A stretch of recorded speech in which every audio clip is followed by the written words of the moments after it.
What's going on, everyone? Welcome to another episode of Section 305, the sports show. I'm Raul Pagan here with my crew, Kolya Zabler and Nick Dupont. How's it going, everybody? I love the intro. It's not going hot.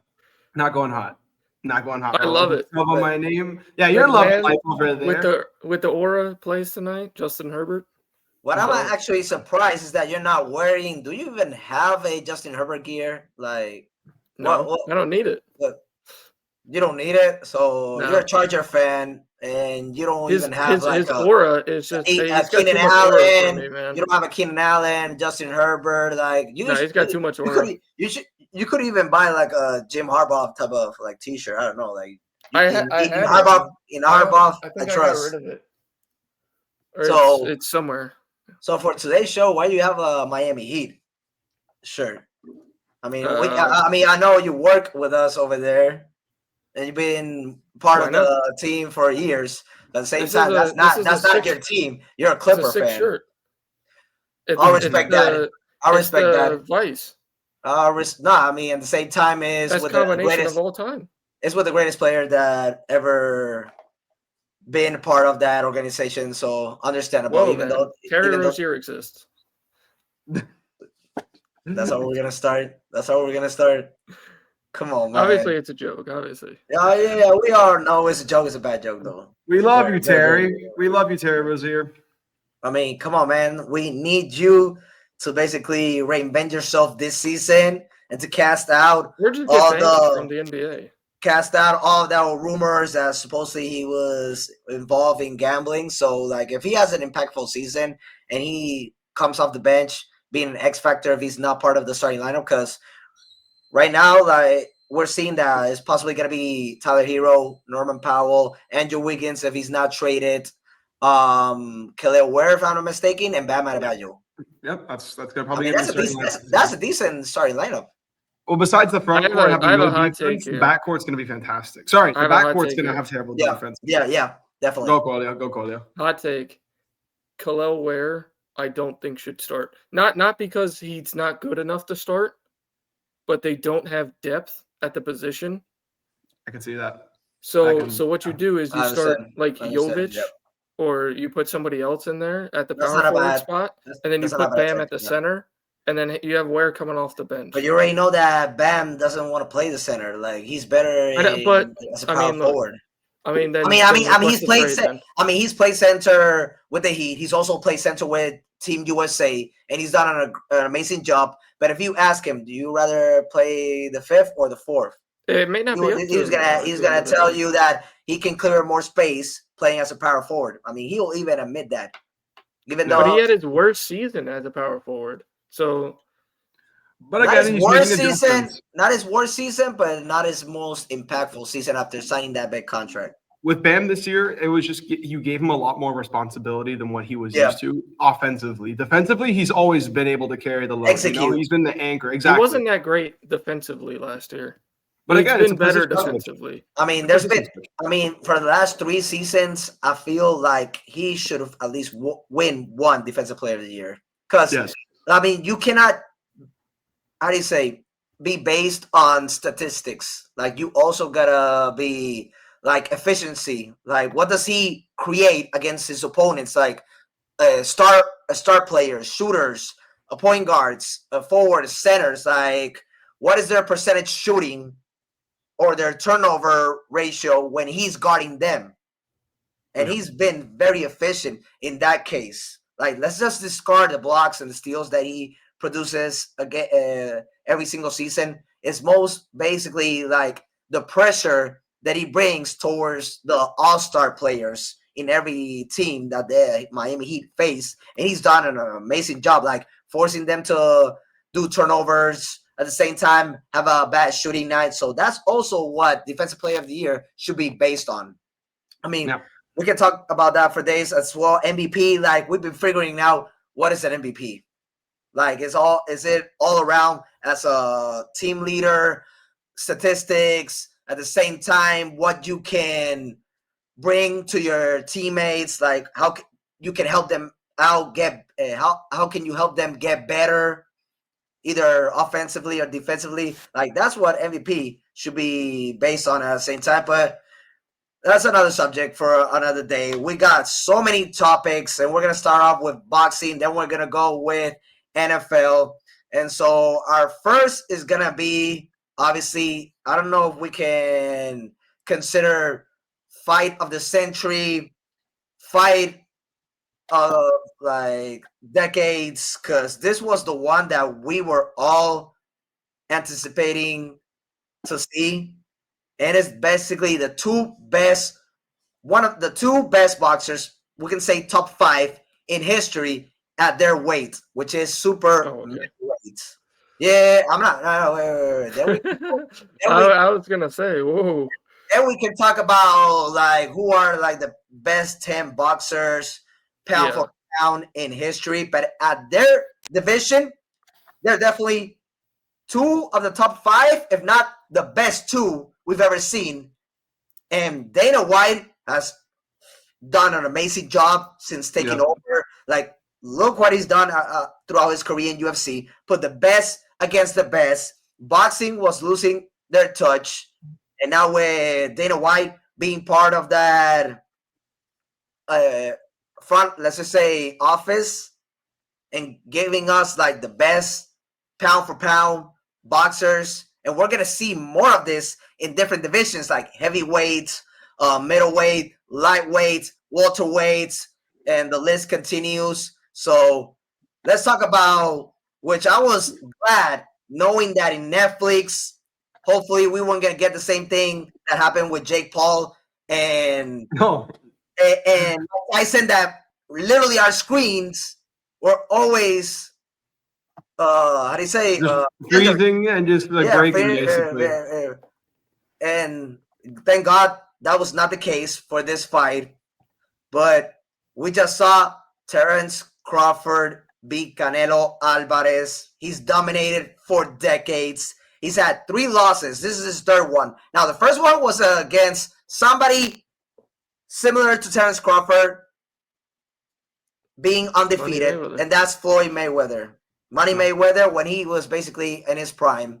And then the second one, it was Canelo actually going up in weight, light heavyweight, against Dimitri Bivol, which I knew he was not going to win that fight. That was the first time he was challenging a boxer in a different more difficult, different weight class, and more difficult. Now, there's probably going to be a rematch between those two.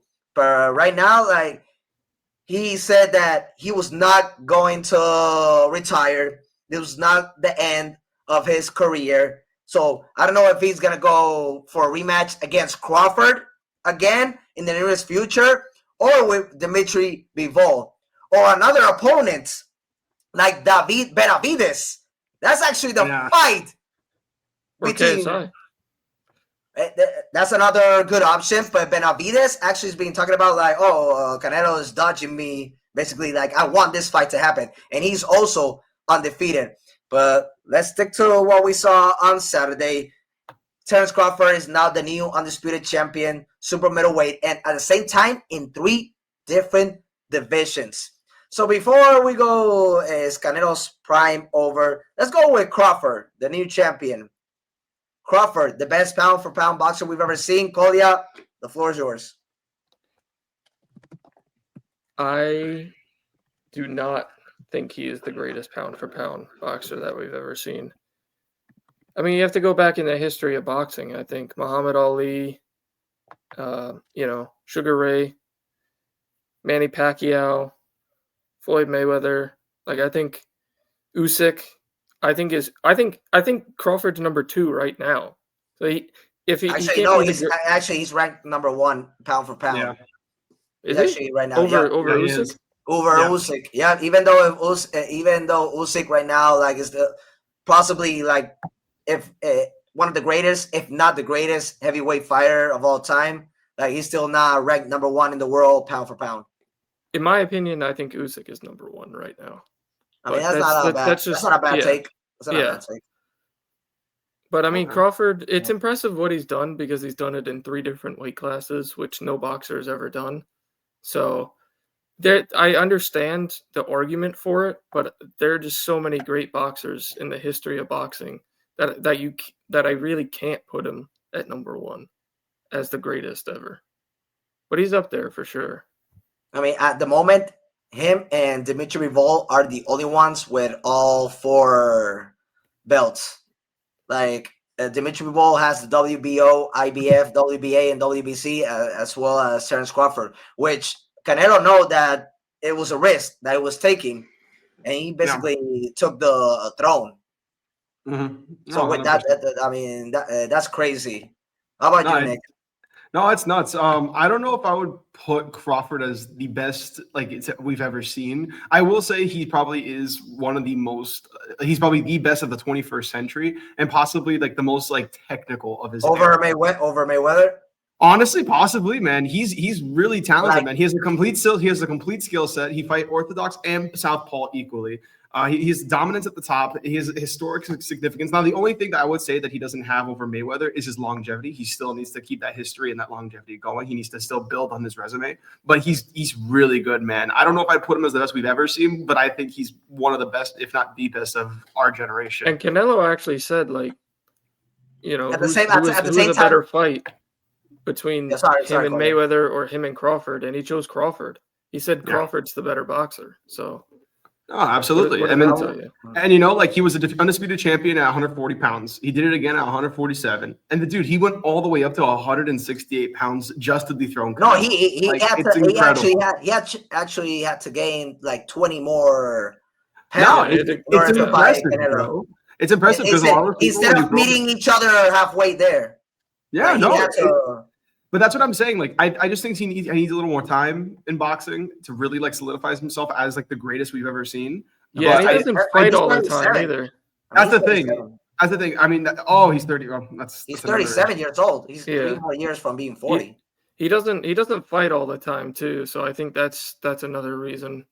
I do. Like if he fought more, I would say if he fought more all the time and won all the time, then I would be like, yeah, like. This guy could be the greatest, but he doesn't fight that often. I could definitely stand on him being the most talented we've ever seen. But what were you going to say, Raul? That's a good one. That's actually a really exact, perfect word that you just said, Nick.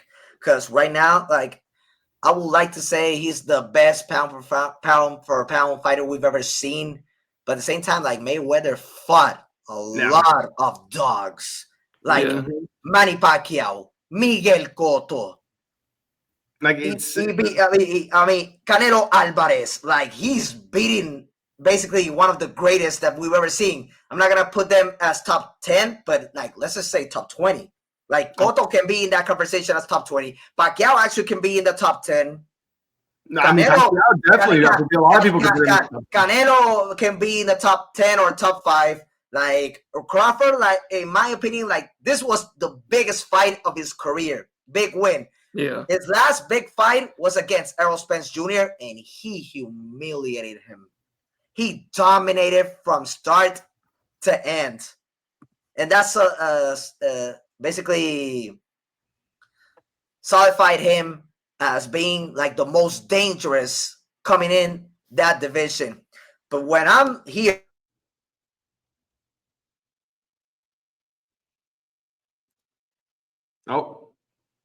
apologies, everybody. It's technical.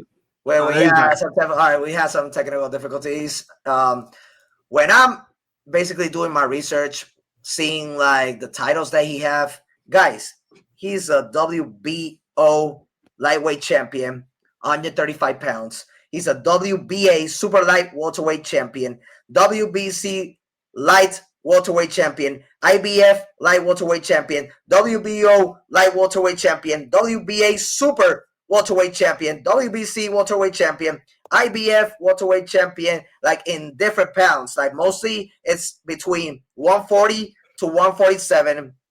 And then when he added 20 more pounds to basically take all of Canelo's belts, that was 168. That's the most he's had to gain in order to fight one of, if not the greatest in that division. And he took all of his belts. Like, that is crazy. and the way that he literally dominated. I mean, you saw that punch that Canelo literally did almost a 360, and he was like, what did I get myself into? What just happened to me right now? What is this? I mean, when have you seen Canelo basically being, how do you say, have a punch landed on him that way? Not even Mayweather. Yeah. No, I mean, Mayweather beat him by knockout. Yeah. But like, he didn't suffer a power punch landed that way that he literally almost did a 360, and he said like, what did I get myself into? Like, what is this? Who are you? And Crawford even was mocking him in the 4th round. Like, Crawford knew, like, you've never fought a guy like me. Like, yeah, you fought Mayweather. Yeah, you fought Dimitri Bivol, but that was your fault because you wanted to go to light heavyweight, knowing that he's got the advantage and he's in that class weight that I know that you want to be like an all-around type of boxer, which I respect. Canelo's one of my favorite boxers of all time, but he knew that he took a risk in that. He knew he took a risk in this fight that if he lost, he was gonna lose all his belts. But right now, but after this event, man, Terence Crawford, mad respect, just to basically give you guys the last word and go to NFL. But what a amount of respect Terence has towards him that he gave him back all his belts, because he basically wants all the ones that he won to be like, how do you say, like newly designed, newly made for him. But at the same time, like, that was mad respect for him to, like, for me, you're still an undisputed champion. Like, I know that I'm the new one, but you still, like, you've been carrying this consistently for decades, years. Yeah. So, like, mad respect to you, and thank you for giving me this opportunity, front of the whole world, to basically be in that conversation with you and other top 5 boxers like George Foreman, Muhammad Ali, Mayweather, Sugar Ray, Juan Manuel Marquez, Pacquiao, Oscar de la Hoya, Felix Tito Trinidad, and Miguel Cotto, and the list goes on him basically being classified as one of the top 10, if not top 5 best pound for pound boxer of all time. Right now, he's number 1 if he doesn't retire. Really quick, Raul, who would you like to see Crawford fight next? I mean, it depends right now. Like, who do you think right now can beat him in that division? Right now, I don't see like I don't see anybody, but I think he's going to fight Canelo again. I think Canelo's going to want it. He's going to want it back.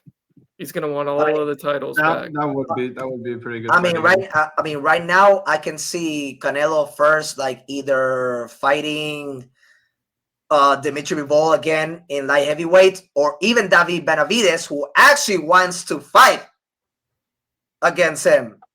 And like, no, I said Crawford, but I mean, but at the same time, remember, he wants another shot at light heavyweight.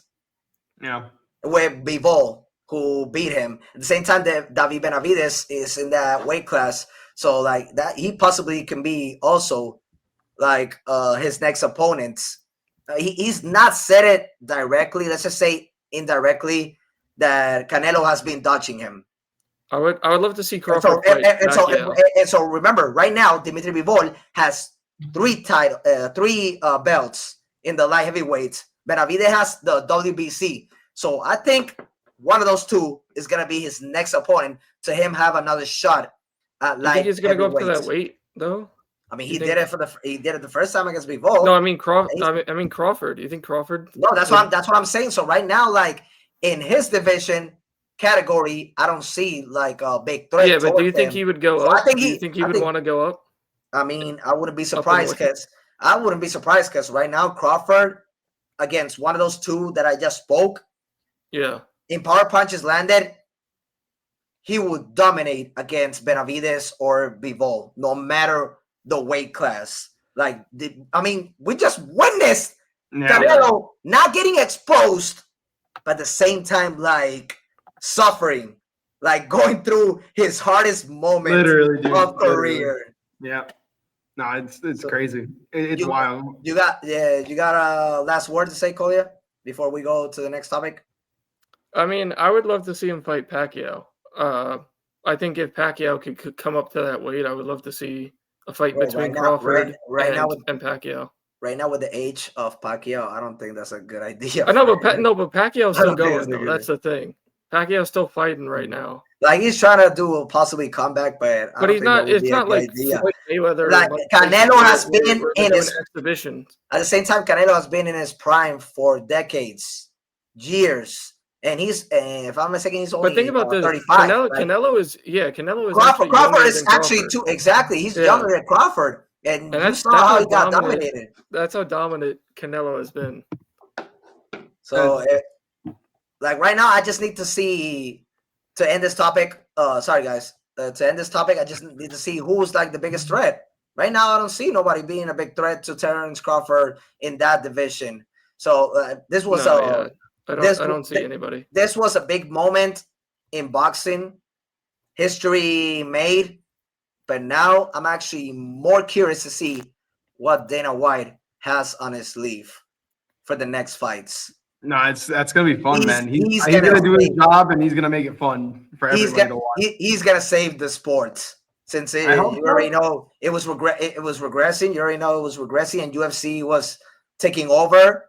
But now, like with that Dana White being charged, both of them are gonna be basically consistent, as UFC has been for years. At the same time, like let's just say like tied up for big events.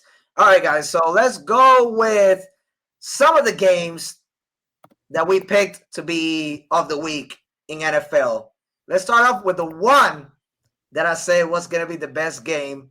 And if I'm not mistaken, like wasn't it compared to you two? You picked the Vikings and Falcons.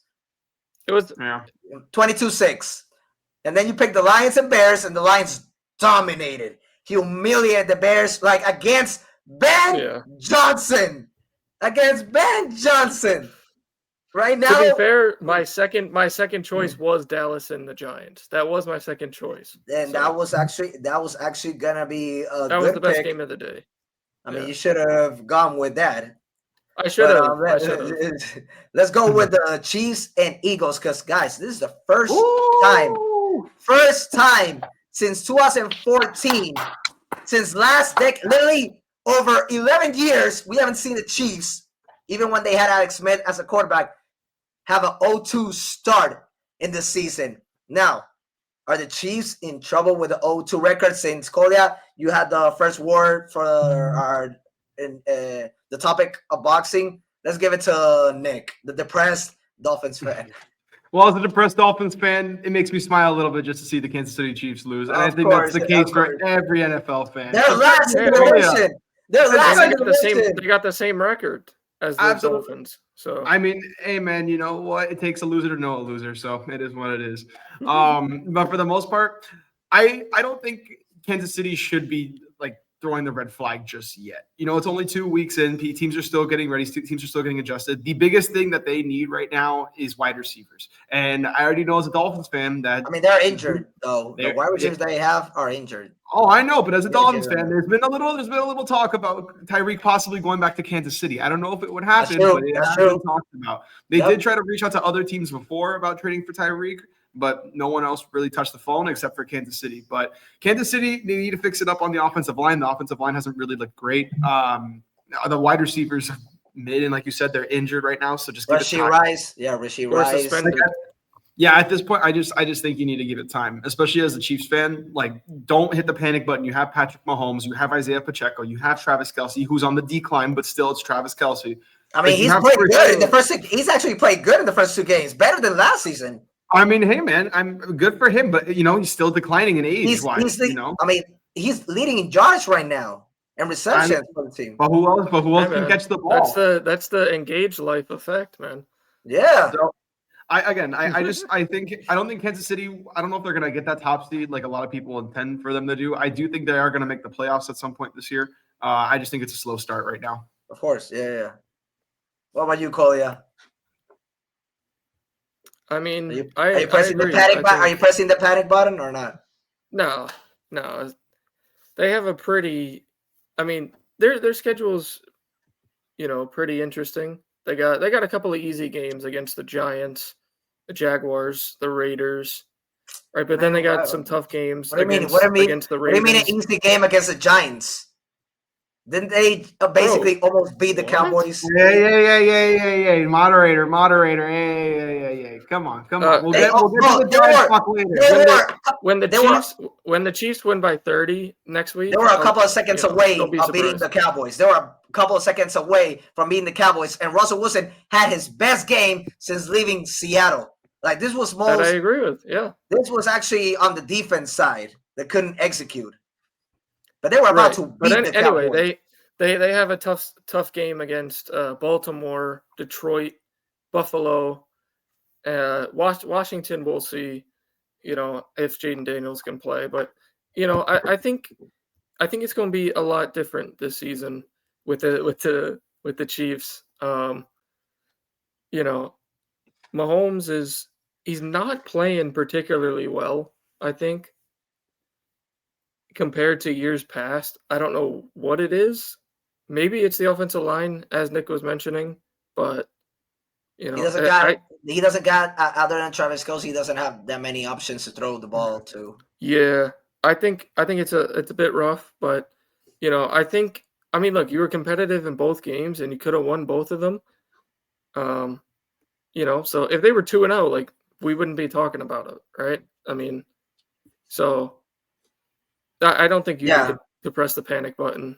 All right, so obviously I gotta defer with you guys. I mean, I wish I could have agreed with, because at the same time, I'm not gonna be a hypocrite. In my sports show, I've always talked about like Kansas City Chiefs. They can either have a rough start, or they can have like certain issues in the offense or defense. They always find a way to make it minimum to an AFC Championship game, maximum to a Super Bowl.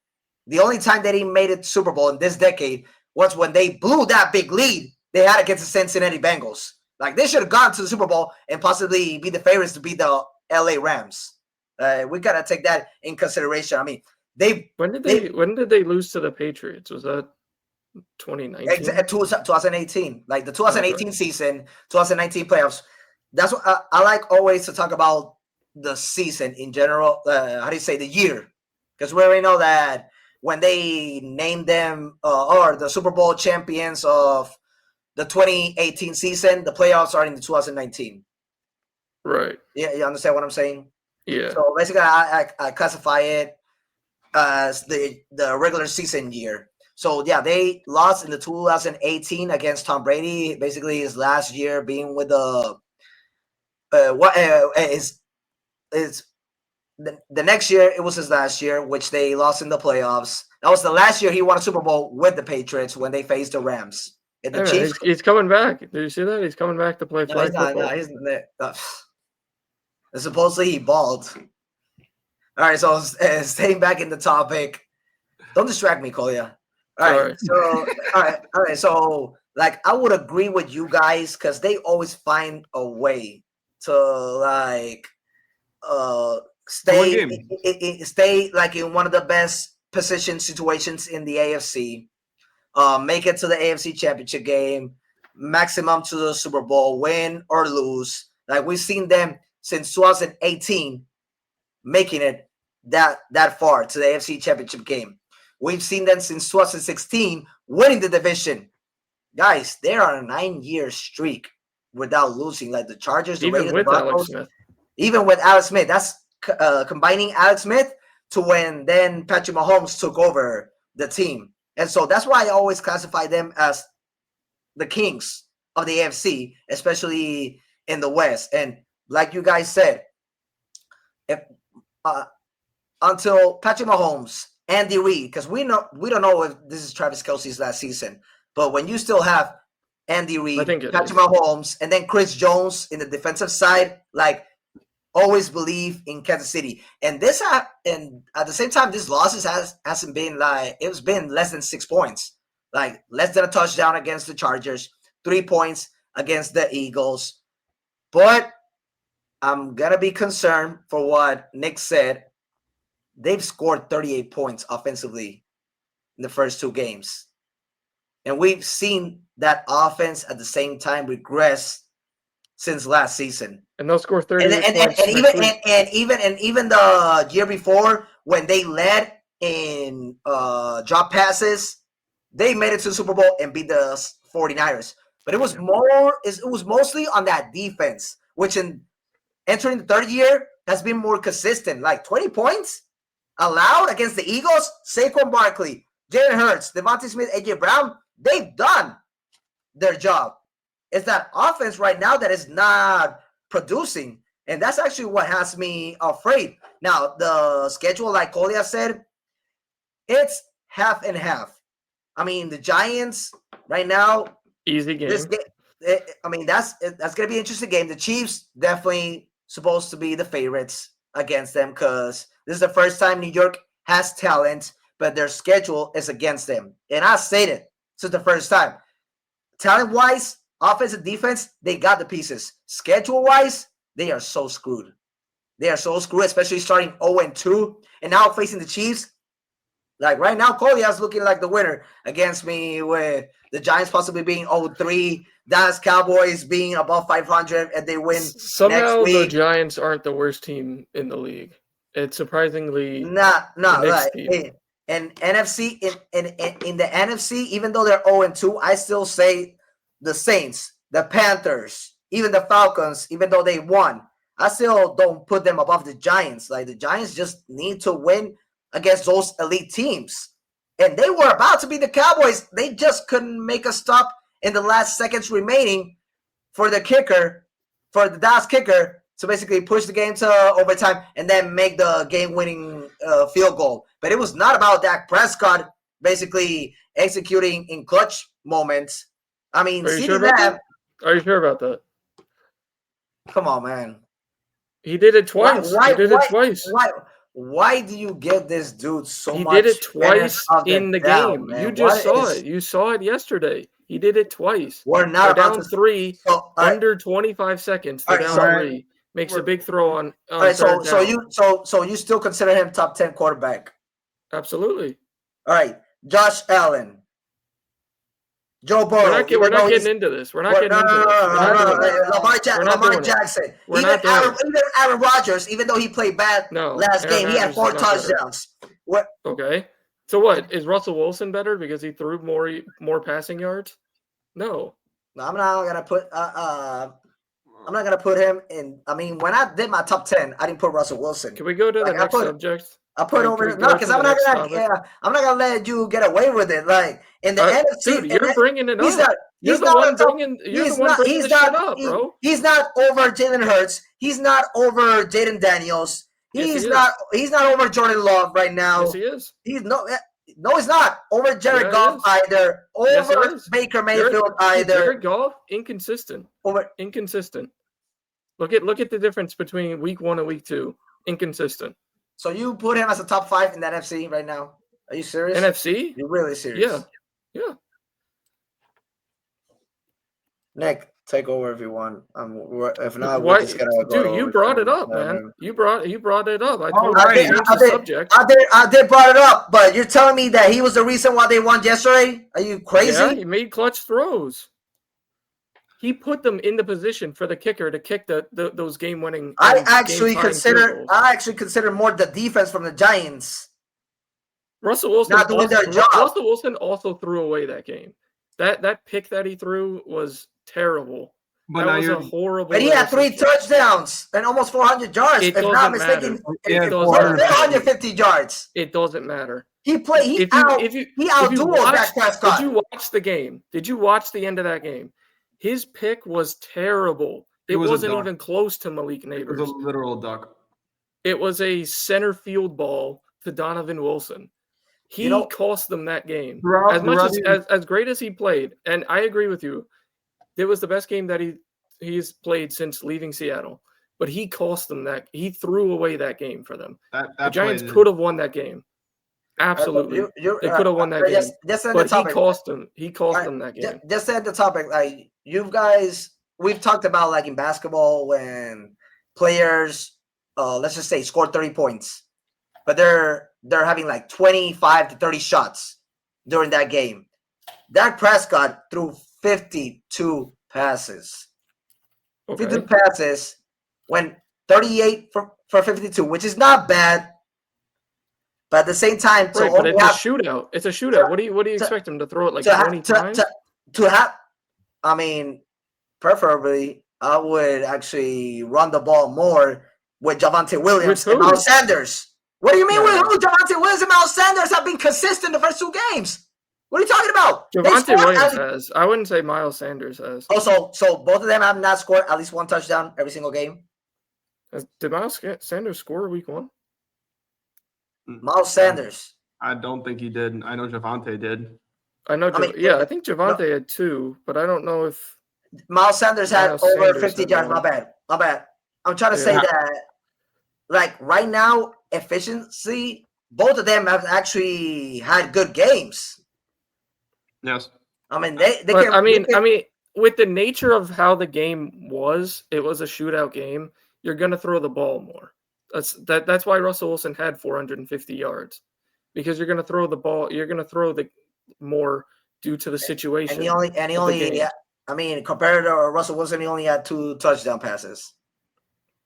But overall, the thing that determined that game was that pass that Russell Wilson made at the end. Yes, Russell Wilson had probably like one of the most incredible games we've ever seen from him. He had it was his second. I think that was his second best game in passing yards. He had 450 yards passing, 3 touchdowns, 1 interception. But that 1 interception came at the most crucial point when Kolya's right, bro. That ball was absolutely nowhere, man. And Dak, yes, throwing 38 for 52, very consistent game. Both QBs were in the QBR skyrocketing.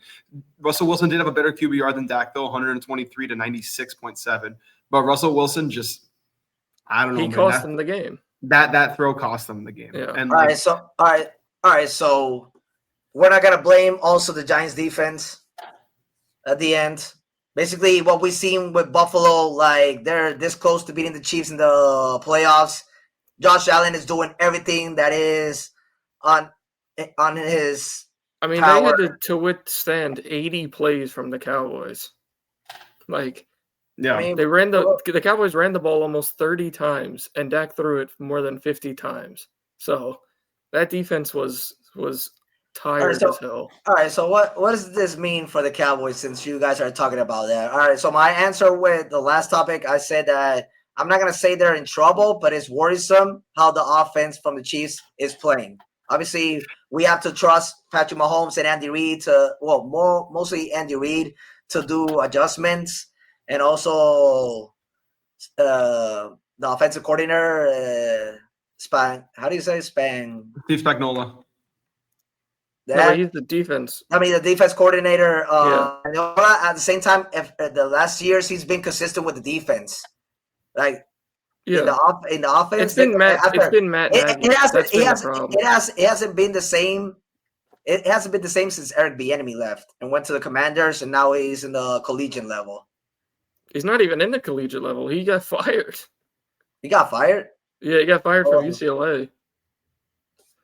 I mean, Bieniemy still at the professional level can do like damage with any team that like signs him.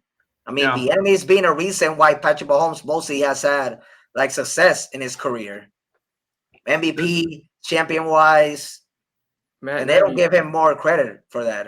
I mean, Bieniemy's just probably staying there until Andy Reid leaves at that point. Like, because he's gonna be guaranteed that job. You don't think Matt Nagy would take that job?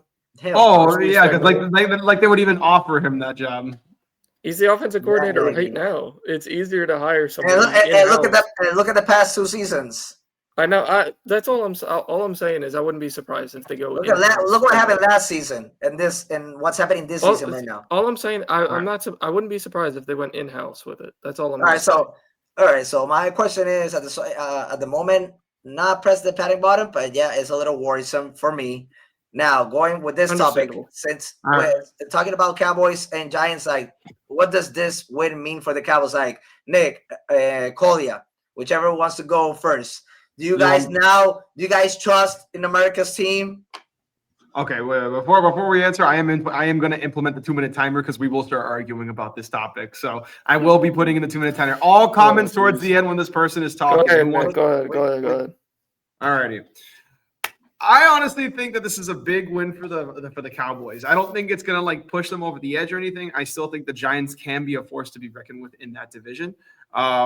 But overall, man, the Cowboys, they still have a couple issues they need to figure out. Dak has looked pretty nice. Besides that first game, besides against the Eagles, it's a week one. Everyone's trying to figure it out. Dak looked pretty good last night. He didn't play bad, though. He didn't play bad in that game. I mean, in the first half, he did a good job. In the second half, he disappeared. No, 0 point for the Cowboys. But again, did their adjustments. I know. But you know how weather delays also play a factor into those things too, because teams are ready, they're set, they have no momentum, they're pushing down the field. Weather delay, boom, kills all the momentum for your entire drive for the entire rest of the game. But last week that was a very big win for them, especially going up against a division rival like the New York Giants. It puts their foot in the door as an NFC contender, and I don't care if people say that the New York Giants aren't going to be good. I think I like the New York Giants a lot. No. I'm not saying they're bad. I'm saying the people. You just said contenders. Yeah, that's you just what said contenders. But it could put them it could put their foot in the door as an NFC division contender. Thank you for correcting me. As a divisional contender for the playoff spot. Now, do I think they're going to make that push? I personally don't think so. I think Dallas is bound to fall apart at some point. It's just the way they've always been. Even in the playoffs, they've fallen apart. Even when they've made it to the playoffs, I just don't see this team making that big of a step moving forward. And that's my take. They haven't gone to the NFC Championship since 1995. I was 1 year old last time they did that. Yeah. I mean, overall, listen, man, it's a nice team, you know? Like, they've really proved a lot of people wrong. I think the Javonte Williams is proving plenty of people wrong, especially the way he's been running the ball. It's been fantastic. I haven't seen him run like that since UNC, if I'm not mistaken. But or like early days. I mean, with the Broncos or with Denver. Oh, no, even then, bro. My Javonte Williams, when he was on UNC, was fun. And yes, at the beginning days, I never was really a big fan of him on that offense. I never really saw him. He didn't fit that offense. That's the thing. That's why I didn't like him on that offense. He fits this style of offense better. He fits this style of offense because they kind of run not a similar set to when they had Zeke, but I don't know. They can hand the ball off more and they can feel more comfortable running the ball, if that makes sense. Yeah, and I think it's actually good because he's had some years now in the league where he's seen a lot. So he's kind of an experienced, like, quote unquote veteran. So he kind of knows what to do now. Miles Sanders with the Eagles also had like that impactful season, like his birth of his career. And right now, like what I try to say that last game he went over 50 yards as well as Javonte Williams against the Eagles. In this game, Miles Sanders scored his first touchdown, but Javonte Williams right now he has 3 in total starting the season. So I mean, they could have run the ball a little bit more. I mean, Dak Prescott, I could say, actually had a better game, even though he threw 21 more passes than the last game. He went from 19 to 31 after having a hot start in the first half. Then he regressed in the second. I understand what you were saying, Kolya, like big moments that Dak Prescott had to put that team in a good position, but I'm still gonna, especially under 25 seconds. That's what I'm saying. I'm still gonna incline on that Giants defense that they disappointed. The same thing that we saw with the Bills in the playoffs against the Chiefs. Like the Bills were this close to winning. Obviously, Patrick Mahomes is on another level, but yeah, it was literally seconds that they just need to make a stop, and then that big pass he did to Travis Kelce put their kicker in a good situation to force the game to overtime, and then we already know the outcome of it.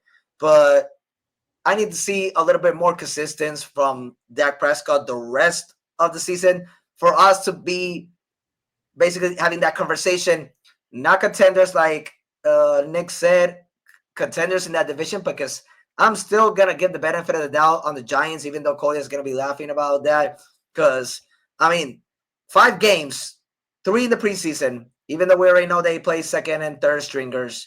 And in the first 2 games, the only bad offensive game they had was against the Commanders. 6 points only. Wilson was horrible. But then, I got to remind you guys, all 3 wins that they had in the preseason, again, saying they were playing second and third stringers, they still were rotating Tommy DeVito, Russell Wilson, Jameis Winston, and Jackson Dart. Like all of them play every single preseason game, and they Do you were think Jameis is going to go to the points. Bengals?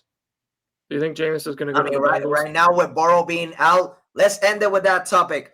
For my Okay. opinion, if this was a big win for the Cowboys, because if I go otherwise, then obviously I'm not making sense giving the Giants the benefit of the doubt that they still, even though they have a tough schedule, they still can be in the mixer to try to make it to the playoffs. That's always the expectations that I gave them, even though that when we did our predictions, I said that I put the Giants as like the last position to make it. So we still got 16 more weeks of a season. But yeah, to get them respect, there was a big win for the Cowboys. Let's see now how they do next week. But now let's go to, like, for me, the most. You didn't want me to get my takes on it? All right. I mean, you did. Didn't you say it was a big win for them? No, I didn't say it. All right, so that was Nick. Oh, so it's not a big win for them? All right, so why? No. That was Nick that said that. That wasn't me. So they play the Bears next week, 0-2. That should be another win for them. They play the Jets in 2 weeks. That's another win for the Cowboys. They play the Panthers the following week. That's another win. It's a really good stretch of schedule. What does this? Yeah. The question is, what does this win mean for the? Well, Cowboys? it gives them confidence to go in and play against any of these teams. I mean, like you said, they didn't play bad. Well, they played bad in the second half. I'm gonna defer to that. It was a big win for them, but they should not be convinced they were about to lose. Their secondary is. They were about to be 0-2. Terrible. Their secondary is terrible. The secondary is horrible. Yeah, and especially without Deron Bland, they have Trevon Diggs. Depleted. They still have Trevon Diggs. He's fallen off ever since he got injured. That's all I hear from Trevon Diggs. All right, so he's an inconsistent corner too, because he kind of picks and chooses. Like if he doesn't bite on the route, it's going to be a catch for the other team. But if he does, then it's an interception. So right, so for you, it was not a big win for them. For you, no, it was a good win. It was a more important. And by the way, Dak is undefeated against the Giants ever since taking over. Ooh. All right, let's go to the last topic then. I mean, if you would have said, "Oh, he's undefeated against the Patriots," like when they were elite, or against the Giants are your team, so I mean, I figured they're not my team. I'm just giving them. I mean, they're your team for this season. Their talent. All right, quick last segment. Joe Burrow. This is a very sad news. I mean, finally, this team, instead of being 0-2 or 1-3, they're 2-0. And now they lose Joe Burrow for 3 months.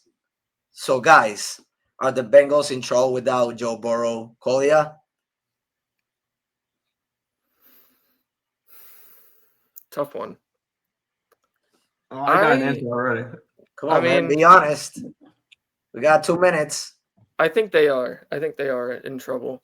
Unless because I don't know how consistent Jake Browning is going to be. That's my worry. So I'm gonna answer this quick. For me, they're in trouble, but at the same time, I'm gonna go 60-40. They're in trouble. I would have actually wanted to go the opposite way, because we've seen quarterbacks being in a good situation, others being in a better system, like with the talent around them, actually proven to be like good quarterbacks or being in a better position than other franchises. Like we saw it with Brock Purdy in the 49ers. We just recently saw it, Mac Jones with the 49ers.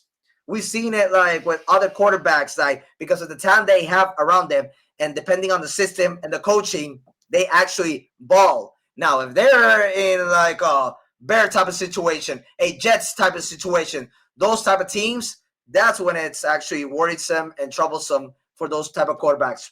So that's why I wanted to go 60-40. Do you think Jake Browning can sustain? There you go. The level. That's the reason. That's why I was. That's the reason. That's why I'm worried. That's why I'm worried. That's why I'm going 60-40. They're in trouble right now without Joe Burrow. I think if they get Jameis though, I think they'll be okay. Actually, that's actually what they're gonna have to do. I mean, I don't know there or any other veteran quarterback that's still. I wouldn't say Kirk available. Cousins. I don't think. Oh, don't please go no. after Kirk Trade Cousins. for him. I mean, he Kirk can deliver Cousins in the regular makes too much season. money. He can deliver actually in the regular season. But He when makes it's too playoff much money, time, though. but when it's He makes way playoff too much time, That's money. the when it's problem. playoff time, that's a problem. But remember, we need him to basically get them wins during the regular season. He makes way too much money. Until Joe Burrow comes back, and then he'll take over the rest of the. I don't see them. I don't see them doing that deal though for Kirk Cousins. He just makes way too much money. I mean, you're gonna have basically two of the highest paid quarterbacks in one team. Yeah, like, I don't see it. I've never seen that. Well, I'm going to defer from both of you because both of you said that. Raul, you said they're in trouble, right? Yeah, I said they're in trouble. I went 60-40. They're in trouble because I don't trust Jake Browning. Kolya, I think he also agrees with me for the first time ever. I'm gonna defer both of you on this one. I don't think they're necessarily as in trouble as people may seem that they are. Jake Browning's been on this team. This is his 4th year now. Yes, last year he only played one game. It was atrocious that one game. like it was bad, bro. Like look how Joe Burrow is looking at you right now. He's like, I know. But listen, with the offensive system that he's in, and he's already been in there for 4 years under Zach Taylor. Now he's a developmental backup. That's all. That's honestly what he is. He doesn't repeat that again. Repeat that again. He's a developmental backup. He's not. Yeah, but what was the name that you just included? Joe Burrow? No, the coach. Zach Taylor? Since Joe Burrow has been in the team, I know they've had 2 AFC Championships appearance, 1 Super Bowl. They could have actually won that against the Rams if they would have protected that lead. But have you seen their record? Every single start is either 0-2, 1-3. Like this is the first time they're starting 2-0. Like Zach Taylor at the same time has gotten a lot of criticism because of that. Listen, why is that team not ready when the regular season begins, when they have the offense talent discarding the defense side? Listen, Jake Browning, defense is still bad. Yeah, defense may be bad, yes, but the offense I think they're gonna be fine. I think it's gonna be kind of like a Mac Jones situation where they already have this guy. He's been in there for 4 years now, already knows the system. All he's gonna do is just be a system quarterback, plug and play, dink and drop passes. I don't necessarily think they're gonna make Jake Browning go the deep ball, even though you have big playmakers in T. Higgins and Jamar Chase. I think they're gonna make the game plan more simple, just to move the ball inch by inch. They're gonna try to fit it to his style. Yes, exactly. That style. Yeah. And I think the offense is ready for that because, again, these guys have been together for 4 years now. There's chemistry. There's clearly chemistry. This is actually his 3rd season, sir. Oh, not sorry. He's entering his 4th season. He's been 3 years with the team. Well, he's got 14. No, this is his 3rd season. Yeah, this is technically his 3rd season. Yeah, this is 3rd season. Yeah. Sorry. So his best season was when actually Burrow missed the 2023. And he had 12 touchdowns and seven interceptions. He went 4-3. He didn't play that bad. Right now, he has 14 touchdowns and 10 interceptions throughout his 3-year career. But so he went 4-3. So you put that over the course of. But to end the show, games. That's 8-6. To end the show, I think Cincinnati's gonna be fine. And I know it's until December. They have to wait, and they do have a rough schedule moving forward. But I think that they can win some games that are going to surprise a lot of people. Like I think they're going to be a lot of powerhouse teams that people won't expect them to be. I mean, what helps them right now is they're in 2-0 for the first time in Joe Burrow's career. I don't believe in that shit, to be honest. Whether it's a 1-1 start, 2-0 start, I really don't care. But they always have to make a comeback. Either they fell short of making the playoffs, or they make it the playoffs. They always have to make a comeback. And this was actually the first season. You're like, wow, finally 2-0. Right now, we were talking about the Ravens, the Steelers, possibly the Browns. Right now, the Bengals are the ones that are undefeated, even though it's only 2 games, leading that division. But I mean, guys, Vikings, Broncos, Lions, Packers, Steelers.